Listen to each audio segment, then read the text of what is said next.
کتاب مقدس میں سے سلاطین کی دوسری کتاب کے 17ویں باب کی تلاوت۔ اور شاہ یہودا آخذ کے 12ویں برس سے آئلہ کا بیٹا ہوسے اسرائیل پر سامریہ میں سلطنت کرنے لگا، اور اس نے 9 برس سلطنت کی، اور اس نے خداوند کی نظر میں بدی کی، تو بھی اسرائیل کے ان بادشاہوں کی مانند نہیں جو اس سے پہلے ہوئے۔ اور شاہ اسور سلم نصر نے اس پر چڑھائی کی، اور ہوسے اس کا خادم ہو گیا اور اس کے لیے ہدیہ لایا۔ اور شاہ اسور نے ہوسے کی سازش معلوم کر لی، کیونکہ اس نے شاہ مصر سو کے پاس ایلچی بھیجے اور شاہ اسور کو ہدیہ نہ دیا جیسا وہ سال بسال دیتا تھا، سو شاہ اسور نے اسے بند کر دیا اور قید خانے میں اس کے بیڑیاں ڈال دیں۔ اور شاہ اسور نے ساری مملکت پر چڑھائی کی، اور سامریہ کو جا کر 3 برس اسے گھیرے رہا۔ اور ہوسے کے 9ویں برس شاہ اسور نے سامریہ کو لے لیا اور اسرائیل کو اسیر کر کے اسور میں لے گیا، اور ان کو خلہ میں اور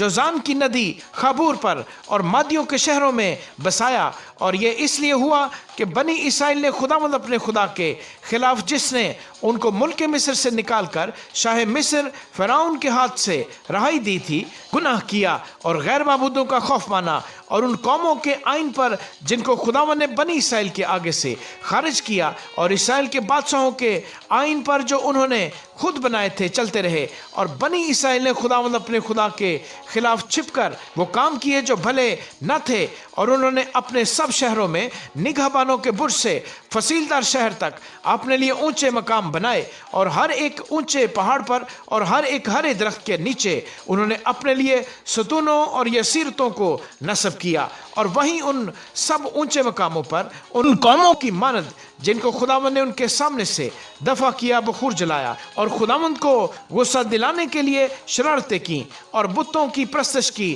جس کے بارے میں خداوند نے ان سے کہا تھا کہ تم یہ کام نہ کرنا۔ تو بھی خداوند سب نبیوں اور غیب بینوں کی معرفت اسرائیل اور یہودا کو آگاہ کرتا رہا کہ تم اپنی بری راہوں سے باز آؤ، اور اس ساری شریعت کے مطابق جس کا حکم میں نے تمہارے باپ دادا کو دیا، اور جسے میں نے اپنے بندوں نبیوں کی معرفت تمہارے پاس بھیجا ہے، میرے احکام و آئین کو مانو۔ باوجود اس کے انہوں نے نہ سنا، بلکہ اپنے باپ دادا کی طرح جو خداوند اپنے خدا پر ایمان نہیں لائے تھے، گردن کشی کی، اور اس کے آئین کو اور اس کے عہد کو جو اس نے ان کے باپ دادا سے باندھا تھا، اور اس کی شہادتوں کو جو اس نے ان کو دی تھی، رد کیا، اور باطل باتوں کے پیرو ہو کر نکمے ہو گئے، اور اپنے آس پاس کی قوموں کی تقلید کی، جن کے بارے میں خداوند نے ان کو تاکید کی تھی کہ وہ ان کے سے کام نہ کریں۔ اور انہوں نے خداوند اپنے خدا کے سب احکام ترک کر کے اپنے لیے ڈھالی ہوئی مورتیں یعنی 2 بچڑے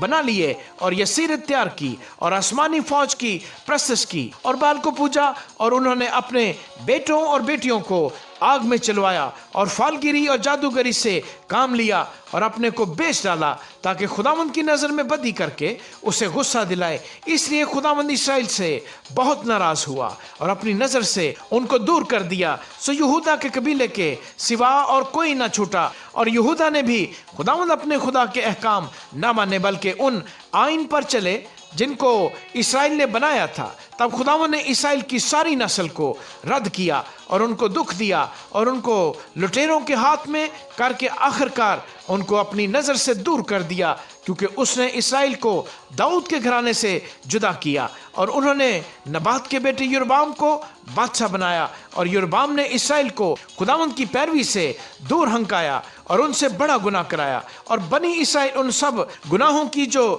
یربعام نے کیے تقلید کرتے رہے، وہ ان سے باز نہ آئے، یہاں تک کہ خداوند نے اسرائیل کو اپنی نظر سے دور کر دیا، جیسا اس نے اپنے سب بندوں کی معرفت جو نبی تھے فرمایا تھا۔ سو اسرائیل اپنے ملک سے اسور کو پہنچایا گیا، جہاں وہ آج تک ہے۔ اور شاہ اسور نے بابل اور کوتا اور اوا اور حمات اور سفروائم کے لوگوں کو لا کر بنی اسرائیل کی جگہ سامریہ کے شہروں میں بسایا، سو وہ سامریہ کے مالک ہوئے اور اس کے شہروں میں بس گئے، اور اپنے بس جانے کے شروع میں انہوں نے خداوند کا خوف نہ مانا، اس لیے خداوند نے ان کے درمیان شیروں کو بھیجا، جنہوں نے ان میں سے بعض کو مار ڈالا۔ پس انہوں نے شاہ اسور سے یہ کہا کہ جن قوموں کو تو نے لے جا کر سامریہ کے شہروں میں بسایا ہے، وہ اس ملک کے خدا کے طریقے سے واقف نہیں ہے، چنانچہ اس نے ان میں شیر بھیج دیے ہیں، اور دیکھ وہ ان کو پھاڑتے ہیں اس لیے کہ وہ اس ملک کے خدا کے طریقے سے واقف نہیں ہیں۔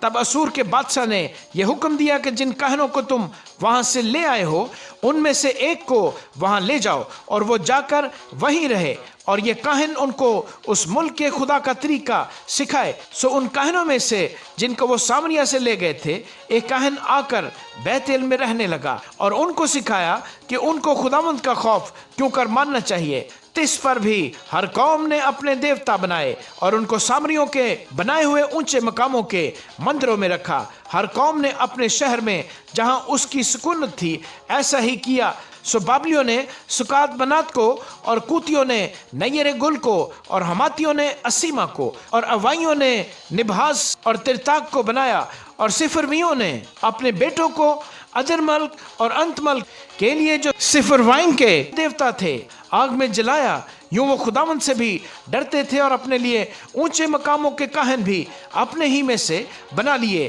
جو اونچے مقاموں کے مندروں میں ان کے لیے قربانی گزرانتے تھے۔ سو وہ خداوند سے بھی ڈرتے تھے اور اپنی قوموں کے دستور کے مطابق جن میں سے وہ نکال لیے گئے تھے اپنے اپنے دیوتا کی پرستش بھی کرتے تھے۔ آج کے دن تک وہ پہلے دستور پر چلتے ہیں۔ وہ خداوند سے ڈرتے نہیں اور نہ تو اپنے آئین و قوانین پر اور نہ اس شرع اور فرمان پر چلتے ہیں جس کا حکم خداوند نے یعقوب کی نسل کو دیا تھا، جس کا نام اس نے اسرائیل رکھا تھا۔ انہی سے خداوند نے عہد باندھ کر ان کو یہ تاکید کی تھی کہ تم غیر معبودوں سے نہ ڈرنا اور نہ ان کو سجدہ کرنا، نہ پوجنا اور نہ ان کے لیے قربانی کرنا، بلکہ خداوند جو بڑی قوت اور بلند بازو سے تم کو ملک مصر سے نکال لایا تم اسی سے ڈرنا اور اسی کو سجدہ کرنا اور اسی کے لیے قربانی گزراننا، اور جو آئین اور رسم اور جو شریعت اور حکم اس نے تمہارے لیے کلمد کیے ان کو سدا ماننے کے لیے احتیاط رکھنا، اور تم غیر معبودوں سے نہ ڈرنا اور اس عہد کو جو میں نے تم سے کیا ہے تم بھول نہ جانا، اور نہ تم غیر معبودوں کا خوف ماننا بلکہ تم خداوند اپنے خدا کا خوف ماننا، اور وہ تم کو تمہارے سب دشمنوں کے ہاتھ سے چھڑائے گا۔ لیکن انہوں نے نہ مانا بلکہ اپنے پہلے دستور کے مطابق کرتے رہے۔ سو یہ قومیں خداوند سے بھی ڈرتی رہیں اور اپنی کھودی ہوئی مورتوں کو بھی پوجتی رہیں۔ اسی طرح ان کی اولاد اور ان کی اولاد کی نسل بھی جیسا ان کے باپ دادا کرتے تھے ویسا وہ بھی آج کے دن تک کرتی ہیں۔ آمین۔